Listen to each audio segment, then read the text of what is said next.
Hey, what's up, garden friends? How's everybody doing? I hope you're good, because I am great. And this is not all going to fit into frame. I guess that's a little better, except, hey, hi, can we focus, please? There we go. All right. So, in one of my more recent videos, I talked about rosemaries, and now I want to talk about Norfolk Island Pines. It's a really common plant. They're out at the nurseries all over the place right now because it's the holiday season. And these cute little pine trees are popping up all over the place. You see them at the grocery stores, at any type of market, at the hardware stores. They're all packaged up nice and pretty in these little foil things that my cats love these. Your cats like these things? They make so much crinkly noise. Can't let them too close to them though, because they end up eating it, and that's not good for them. It's a festive type plant because they're tiny little pine trees, except these plants, the Norfolk Island Pines, which is, what is it, Araucaria heterohphylla? The Norfolk Island Pine, which actually, not a pine tree, even though it really does look like one, doesn't it? And they get massive. That's not something a lot of people are too concerned about because, unfortunately, these are kind of like a toss-away plant. People buy them during the winter time, they give them to someone as a gift, or they keep it as a gift, and then they just sort of throw them away. Or they die, and there's a lot of different things that happen with them, but you don't often see them as a houseplant in large sizes. Now, even though these can take very brief cold spells, they really prefer to be warmer in a frost-free climate, so zones 10 and up, maybe warmer parts of 9 and up. Really not going to do great below 40 degrees, not for a prolonged period of time. But if you're keeping this as a houseplant, you don't really need to worry about that. It really only matters when it comes to when to bring it inside. Just bring it inside before temperatures drop below 50 degrees at nighttime. As these are popping up at all the different garden centers and all over the place to purchase them for the holidays, they're all dressed up and cute with ornaments on them, and oftentimes sprinkled up with some glitter. I'm not a huge fan of, though it's pretty. It's very, very, very messy. These guys in their smaller state really are not representative of how these look when they get bigger. When the Norfolk Island Pine gets to be a large tree, it is so cool looking. Actually, they start to look pretty cool before they're even that big. Generally, by the time they're just a few feet tall, they'll start to show some neat characteristics. Needles on these guys are very, very, very soft, very pliable. They don't really candle out like other evergreens do, or other piney, sprucey type plants where basically like little cones start to come up on them. You can break those up and whatnot when you want to encourage a different type of growth. With these, where you cut it is where it stops. So it's best to avoid pruning unless it's to remove dead foliage. No back buds on these guys. As you can see, there are a fair amount of trunks in here. That's not going to be how this will stay, maybe for a couple of years, but this plant, the Norfolk Island Pine, they can grow up to 2 feet a year in their optimal conditions, maxing out around 100 feet in the coastal U.S., where they can be grown, and other areas even larger than that. Obviously, that's not going to work as a houseplant, not at that size. But they tend to grow much slower indoors. So for my purposes this year, I only needed these little guys. I didn't need any big ones because I'm going to be planting these up and doing something else with them, and that'll be in a separate video. I'm just going to go ahead and undo this bow here and pull this guy out, we can have a look at what's going on in here. Okay, so as you can see there, not only was this wrapped in foil, it's also in a plastic liner. The problem with this isn't going to allow for drainage. Even though, oh wow, that's like, is this stapled in there? What's the deal? Change the title of this video to Unboxing a Norfolk Island Pine. Okay, yeah, there we go. There's glitter everywhere. Not as attractive, but it is better. Because you want to make sure that those holes are there, that these can drain freely. One of the tricks with these pines is to make sure they get as much sunlight as possible in the home. Everything I'm going to be talking about is indoors, by the way, if I hadn't mentioned that. So indoors, as much sunlight as possible.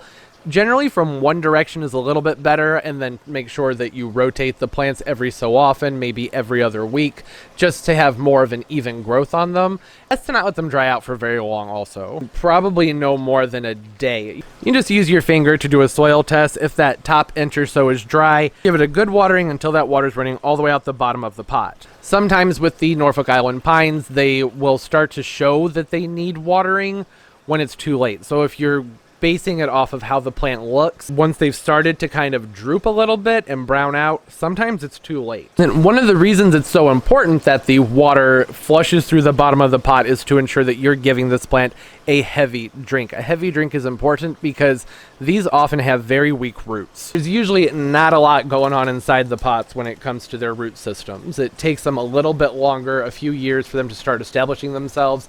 And you can see this guy rocking all over the place. Clearly this one probably isn't rooted in there very well at all. Their roots just usually are not very well developed. So I'm going to pull this up so we can have a look at the roots. Yeah, and this one actually isn't that bad. I've seen much worse than this. You can see that it's potted up in a very peaty potting soil, which is going to help retain some moisture. I would probably prefer it have not quite this much peat in it, because I don't want it to stay sopping wet for too terribly long. Still, considering the size of the plant that's up here, I would prefer to see the roots coming up a little bit higher, but it's been getting good deep watering. Those roots are down low. They're starting to move around. This is a fairly healthy plant. Now I have dirt on my phone. There have been times in the past when I've picked these guys up to do like winter arrangements with them, and they had like next to nothing as far as roots go on them. So that was a nice surprise. One of the things that make these a decent plant to keep in the house, other than the fact they get huge, so when you take that into factor, they're not the best house plant. But I mean, so does a ficus. Those get gigantic too. Their growth is going to be slower in a pot, that's for sure. But what I was going to say is that they do tend to have kind of a dormancy sort of period. Not really a sort of, it's a dormant period. During the spring and summer, maybe early fall, it depends on where you live, when temperatures are above that 45, 50 degree mark, you can keep them outside and of course bring them in the house in the fall, winter time. I would recommend before you do that, start planning several weeks in advance before you move your plants inside and start to gradually reduce the amount of light they're getting so they can be a little bit more accustomed to being indoors, because no matter what you do, no matter how much sun is coming through your windows, it's not the same as full sun outside where it's not filtered through the glass. Just helps ease the transition a little bit. So now that they're indoors, as much light as possible.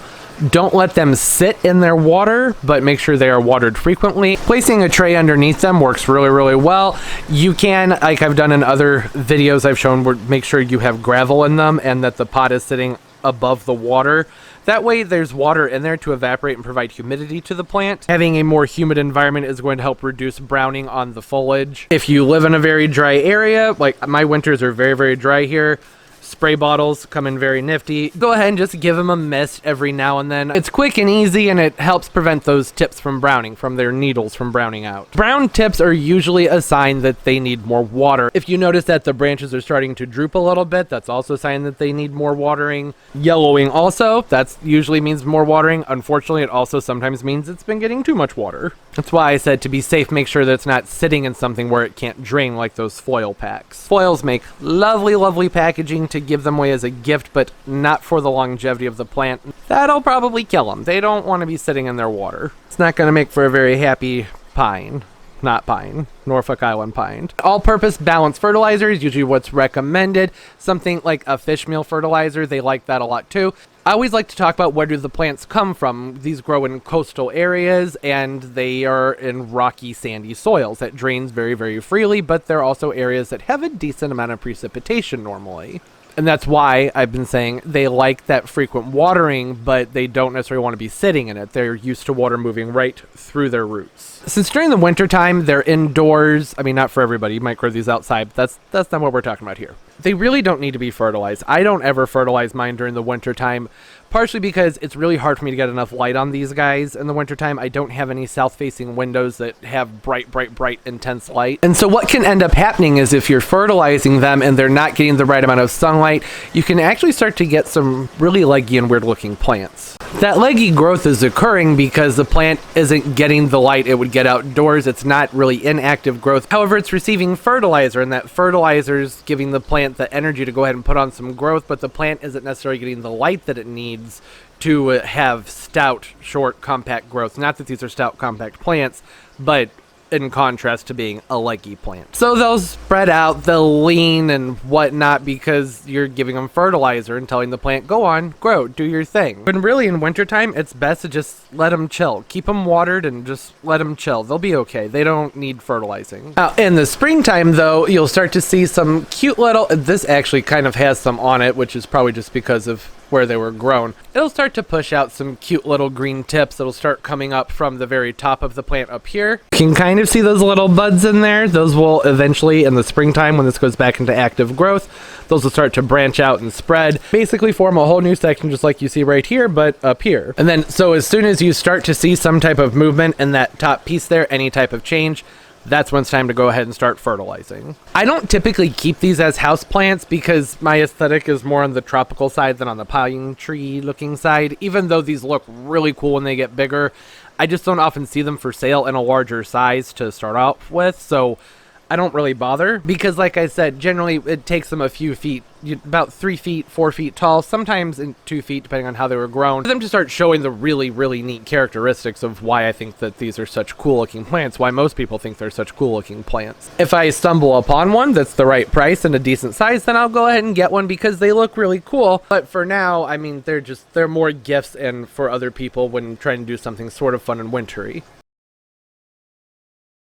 Now, I was out doing some Christmas shopping and, well, that happened. It was a good deal. I don't know what my point was there. Completely lost track of what I was saying. Anyways, my point I was going to make, though, is that if you are giving these as a gift, even though these wrappers look really, really cool, maybe you know someone who doesn't necessarily have a green thumb, why not go ahead and buy a pot to put it in, and preferably one that has a hole. This one does not have a hole. I'll drill a hole in it later. For now, I'm just gonna pretend there's a hole in there and that I've drilled one in there. If you get the right size pot, you don't really even have to do much. You can just set it right in there. Okay, well that looks like garbage. In a situation like this where the pot's sticking up, I'd probably add some moss around the side or some ribbon. Or even better, you can keep it in that foil and just tear the bottom of the foil out and have that coming out the top. That would look cute. Or even better, just go ahead and repot the plant completely. Do so, like I said, make sure that you're using a pot that has a hole in the bottom. I'm just pretending there's a hole in the bottom of this one for right now. And a cactus soil works really well for these guys. The reason for that being is that it doesn't hold on to the moisture for too terribly long. Really have to make sure that they stay watered frequently if you're going to go that route. It just makes it so much easier to avoid the plant dying back because of root rot, because of water building up down here and it's just not being a happy camper. Typically, cactus soils tend to have much better aeration because it's a loose soil. The air can move through it, more oxygen, and that does help encourage root growth too, with the plants that prefer that. Most plants, really. As I mentioned, I can't really repot these right now just because I have a separate project going on with these that will be in a separate video, and I don't want to repot it and then repot it and repot it because, like I said, they have weak roots. They probably wouldn't appreciate being repotted over and over and over again. But when it comes time to do that, I'll be more detailed in that video. Might seem a little bit silly to have 2 separate videos on these guys, but I just like the idea of being able to have a video that's really more just about the care, what to do with these indoors and transitioning them through the seasons in a separate video. That way when it comes time to pot them up and do something fun with them, I can just dive in and just play around with it and say, hey, if you want to know more about taking care of the plant, then check out this other video. I will also say the foliage on these is actually a fairly light green right now, which it should be a little bit darker than this. It's not showing on camera. My lighting I have in here, which is mostly for my plants, not filming, it's not really doing these guys justice, that's for sure. Yeah, that doesn't help. Nah, I'd say that that's worse. Is it? I can't tell. Okay, but that's gonna do it. That was just a quick rundown, different things to keep in mind with these plants. The main thing, like I said, is light and water. They do need some humidity, so the spray bottles are nifty, or humidity trays. It's just, there's a lot you can do with them. Main thing is don't fertilize them during the winter time, and don't let them dry out for very long either. Okay, that was fun. I hope everybody's doing well. Don't forget to leave the video a thumbs up. It helps a ton, helps the channel, helps the videos. It means a lot to me, so thank you so much for that. And subscribe as well. I upload multiple times a week, so hit that notification bell. That way you know when new videos come out. I have my social media linked down below in the description of the video. It's just the same as it is here on Instagram, Tropical Plant Party. So follow me and I'll follow you back. I have a blast seeing everybody's pictures and what everybody has going on with their plants and in their gardens and just talking to everybody. It's a good time. And comment down below. Let me know some of your experiences with these guys. I have seen these potted up indoors in certain places around like 6 to, I'd say, 10 feet tall, and they look so cool.